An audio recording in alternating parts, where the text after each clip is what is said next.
to eDiscovery Leaders Live, where I get a chance to chat with luminaries in eDiscovery and related areas.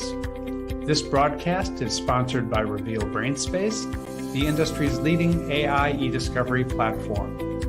Don't forget to subscribe to watch me, George Socha, weekly with leaders in eDiscovery. Thank you for tuning in.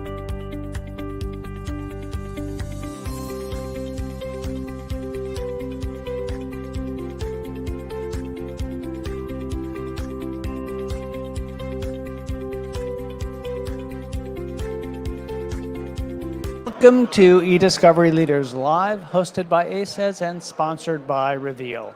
I am George Socha, heading up brand awareness at Reveal. This week, we are broadcasting live from Legalweek 2024 in New York City. On each episode of eDiscovery Leaders Live, I get the chance to chat with luminaries in eDiscovery and related areas. Past episodes are available on the Reveal website. Go to revealdata.com, select resources, then select eDiscovery Leaders Live. Our guest in this episode is Dean Gonsowski. Dean is Chief Revenue Officer at Gimmal. Dean, welcome. Thank you, George. Thanks for having me. Glad to have you here. Now, I understand you want to start by taking us down memory lane a little bit. I probably should not start with such a self-deprecating story, but you and I were on a few panels way back in the day. Remember Glasser Legalworks? Do I ever? Yes. This is like 02, 03 timeframe. I was at FIOS. And also right around this time, we had the Sedona group was just starting, and they had the RFP Plus section. Anyway, they were working on a variety of kind of protocols and sort of how to organize eDiscovery and how it was cost and all these sorts of things. And you came up to me after one of our sessions together and you said, I've got this idea. I'm like, all right, George, what do you got? And you're like, well, I want to start and build a reference model for eDiscovery. And I was like, that's ridiculous, George. That'll never work. And I don't know if you remember that because you were undaunted. You're like, you just don't get it, Dean. Yeah, well, it never quite worked, right? Yeah, and obviously I've proven to be wrong many times over. I'm sure there's somebody in the audience that has an EDRM tattoo on themselves, but with the workflow and everything. I hope not. I bet somebody does. It would be a frightening thing. But that would be a late night mistake. Clearly, yeah. A New York legal tech mistake. So no, anyway, it was obviously tremendous work with what EDRM has done and that model, sort of the lingua franca of eDiscovery. And what's kind of cool now in my current role is we're even far left of that and way upstream. And it's just helpful to talk about where you are in the EDRM, upstream, downstream, et cetera. And then the other thing I guess I was going to talk about a little bit today was the hearkening back to the Tar Wars days. Do you remember those? Oh, do I ever? And you were very much in the midst of that, weren't you? Yes, on sort of both sides. When I was at Clearwell, which was really exciting, we didn't have any predictive coding or any Tar at that point, and we were looking at Recommind and going, all right, we're waiting for that sort of tipping point. And then of all crazy sort of happenstances, I ended up working at Recommind a couple years later. And we were famous for predictive coding at the time. It was really interesting. Well, so much so that you had trademarked the name. There is some back and forth on how wise it was to try to trademark predictive coding. Needless to say, it didn't entirely work as anticipated. We don't call it predictive coding today, do we? No, not exactly. But it was cool to be at the forefront of some of the early AI, natural NLP, natural language processing, and some of those early models, and to see how well they worked or didn't work. Right, there was a lot of promise of that technology, and how well it worked in practice, was questionable at points. It was early days. We were just beginning to learn what this technology might be able to do, and what we were discovering what it couldn't accomplish for us. Yeah, and I think, to the extent that AI is mandatory in every discussion today, I think it's still, even though that was a decade ago, it's still similar in that the technology clearly works, but does it work as applied for the people who are trying to use it? And that's one of the things we found with predictive coding is great precision and recall and speeding up all these wonderful things. But if the attorneys don't know how to use it, don't want to use it, aren't incentivized to use it, aka billable hours, that best tool in the world can go to waste and fall on deaf ears. And so I think what we found then was, like, if you're not really a force multiplier for attorneys, that technology is going to maybe stay idle for longer than it should. So it'll be interesting with AI, which flavor, how, when, where deployed, right? It's not a magic elixir as we saw back then. You don't just drop it into a piece of technology and have it work and magically. Watch things bubble and the color changes. No, it doesn't. And in many cases, at least in the day, it was, the juice to squeeze ratio was not great. You'd spend a lot of time understanding it and training it. And it ultimately would work, but you'd have to put the investment in. And I think obviously the promise with, AI now is the sort of generative and the learning elements, and hopefully how much quicker it learns than in the day. Yeah, very much so. Well, we've got AI and e-discovery. Yeah. How about AI and information governance? Yeah, I think that's going to be for us the next frontier, and we're still trying to figure out timing. It's definitely one of the things we could do today. The question is, the market, to a similar point, is the market ready for it? And what's the precise level of application, and how aggressive on the sort of the crossing the chasm curve do you want to be?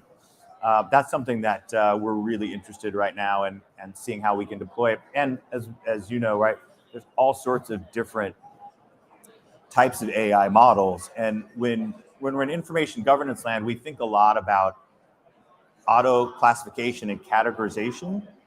And those sort of challenges are slightly different than how you might use ChatGPT or some of the other sort of AI models. So part of it is, the right tool for the right job in the context that we're talking about. Still pretty similar to e-discovery in the sense that you're working for heavily regulated industries that have data challenges. The big difference with information governance, one of the reasons I like it, it's not as episodic. Some pros and cons to that, but you also need that same level of precision, right? You don't have the context of an opposition usually, or a judge or magistrate looking at, how precise your records retention schedule and adherence to it was. So for us, you can be faster and paint with a little bit of a broader brush. At the same time, you don't have a situation where, because of what opposing counsel is doing or what a judge is saying, you have no choice but to do something. Yes, that is the benefit of e-discovery land. Is it's what we'd say is a burning platform. There's not a wait and see usually approach to how you have to preserve and collect and review and all those wonderful steps in the EDRM. With information governance, it is hard in that if you want to have bad information governance hygiene, you can, and you can kind of wait till something horrible happens, a data breach or failed audit. And so one of the things that we see is you try to find points along sort of a company's life cycle where they have some motivation to do something different. So data migrations are really interesting. Tools that go end of life. We're seeing that right now with a lot of the older enterprise content management platforms. I think you'll start seeing that with archives, the older archives, right? And everyone's moved to Microsoft. And so you try to find those inflection points and say, all right, let's not replicate exactly what your environment was back then and move it, lift and shift into kind of a new clean infrastructure. So people have been dealing for some time now with end-of-life issues for platforms. Yeah. End-of-life issues for archiving systems. Is that a newer topic, or has that been around for a while? I think it's newer, and I don't proclaim to be an expert on that, but I do think similarly with all these technological curves, we were just talking about Clearwell a few moments ago, right? Right. In the day, it was amazing. That curve, unless you continue to invest and innovate, which you see in some places, but a lot of those, they just run their course, right? They're built on, legacy software, hardware. Just the paradigm is older. You almost can't keep reinventing it. I think that's kind of what you're seeing with the archives, is that it's kind of long in the tooth. And once you jam millions and billions of items into those archives, they just stop working the way you want them to. So in Yeah. that scenario, Yeah. you've jammed millions or billions of items in your archive. Yeah. In an ideal world, you wouldn't need any of those anymore, but we don't live in an ideal world. Right. The platform is coming to the end of its life. Yep. How do you address that? Well, we don't have enough time to cover that all in its entirety here today, George. Thank you. But you can do the abbreviated I'll give you version. what I would think has to happen. One, very clearly, it's in your ability to interrogate the totality of the data, and that's what's hard in some of the archives is that they get so bloated. The searching and the analysis, the analytics that you want to do on it is hard. Two, I think that's where your records management paradigm comes in, which is if you have record schedules and you know what your legal holds are, you know how your types of documents, how they adhere to the record schedules, etc.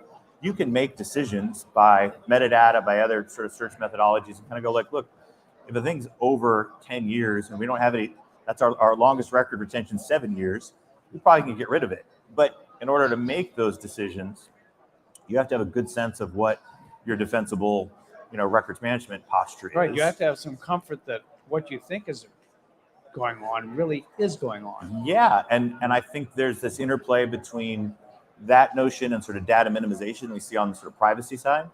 And so, it's a look before you leap kind of notion, but very clearly people have to do that. And the people who've used archives to begin with tend to be more heavily regulated, in the first place. So not surprising that they would have pretty good handles on their records management structures, but nevertheless, that's the place I would start. If someone is in that situation, Yeah. what words of wisdom do you have for them? I think the call to modernization sort of is imperative, right? We're going to see, as we said, end of life of a variety of different platforms. I think you've got to get started sooner than you think you need to get started, obviously. And you see this with some of the various tools out there. They'll announce their end of life. It might be, 12, 18 months down the road. Great. It seems like a long time. It's not that long a time. So I would say if you even have an inkling that the platform you're on might not be innovating, might not be meeting your needs, it'd be better to start, give yourself a long fuse as you try to deactivate that bomb.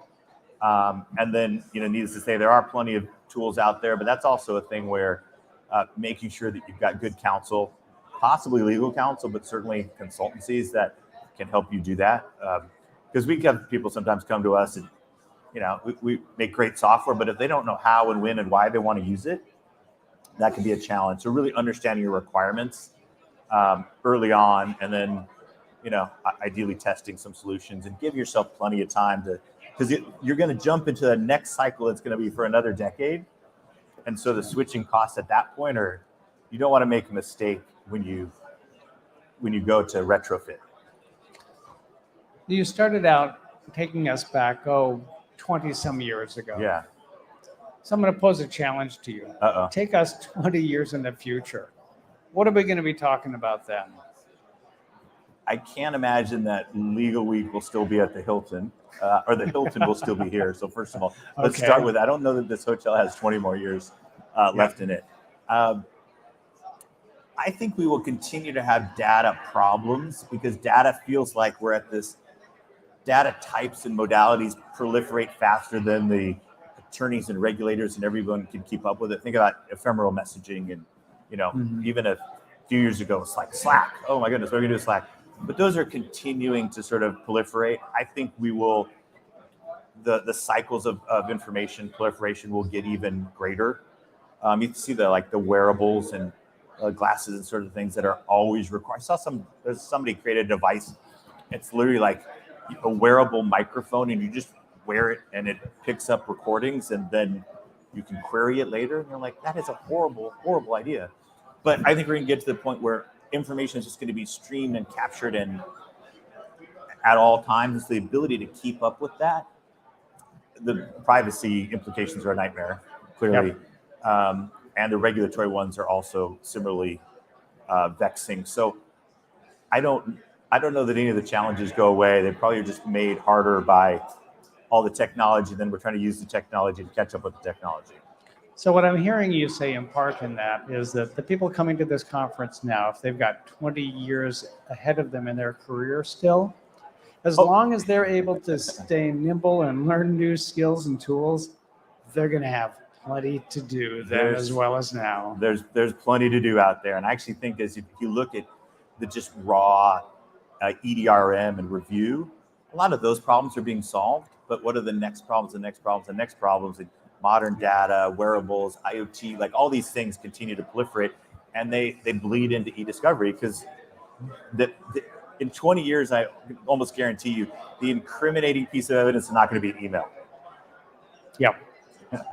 And so where it's going to be next, we just don't know. And so that'll be the challenge, is to constantly stay up on the curve. And you see this in e-discovery all the time. The person who's an expert today, 5 or 10 years ago, somebody just said, we can't solve this problem. Can you help us out? And They became the de facto expert, and then that launched their career. So, yeah. Well, Dean, thank you. Thank you for the trip down memory lane, the thoughts into the future and everything between. Yep. Dean Gonsowski is the Chief Revenue Officer at Gimmal. I am George Socha. This has been eDiscovery Leaders Live, hosted by ACEDS and sponsored by Reveal. Dean. Thank you, George. Appreciate it. Thanks. All right. Cheers.